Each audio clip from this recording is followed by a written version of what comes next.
Alam mo.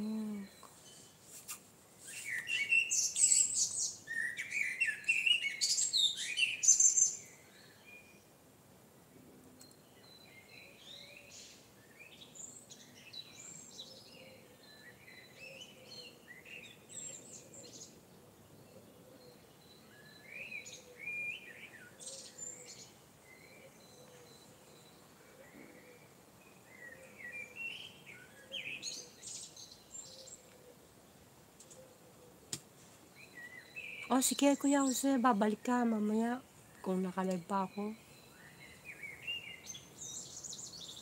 Alabas kayo?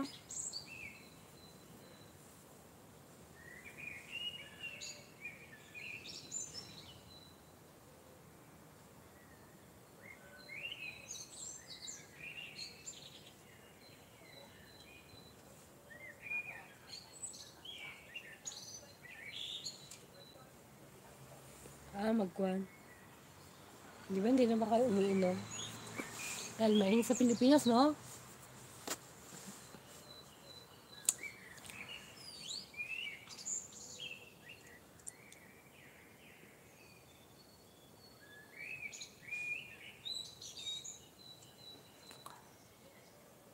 Ganon. May nakukok pa kayo nalalaman dyan.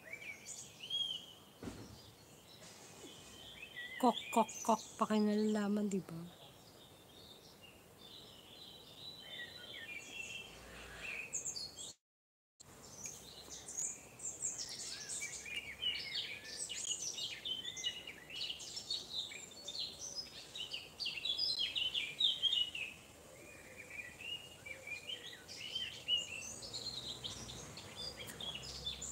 Sarap talaga. Hindi mo na nga ako nakakanto.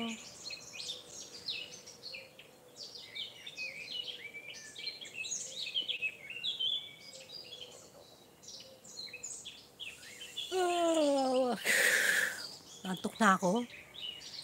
Lagay ko sana dito yung ano. Pwede naman matulog dito sa labas ng ganyan, no? Wala naman nagano dito. Kaya lang, ang problema, baka pulutan ako ng ano, lamok. Kung nakatulog pa talaga ako dito, tulog talaga. Naglalagay nga ako ng kabut, ng ano, dito.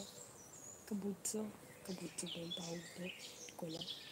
Yung bahay-bahay ba? Kaya lang ano, pala, hindi pwede. Payong na lang malaki.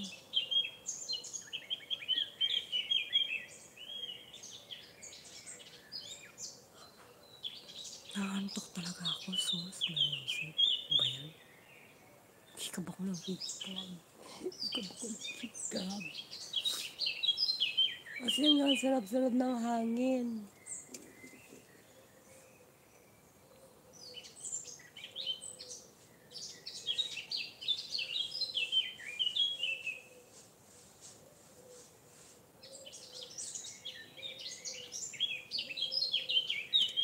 Oo, maaga pa. Di ano lang, ano.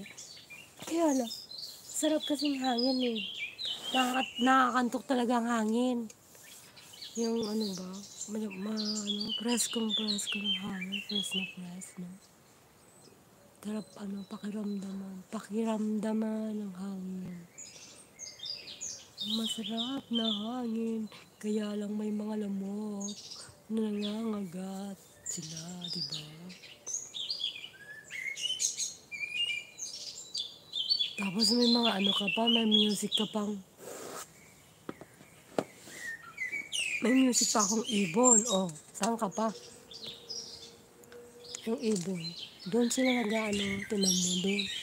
Andyan sila sa puno na yan. Ba't ganyan ang kulay niya? Hindi naman makita na duling man. Di dapat ganun. Diyan sila sa puno na yan, no? Doon. Magkakanta sila. Kaya napakaingay nila.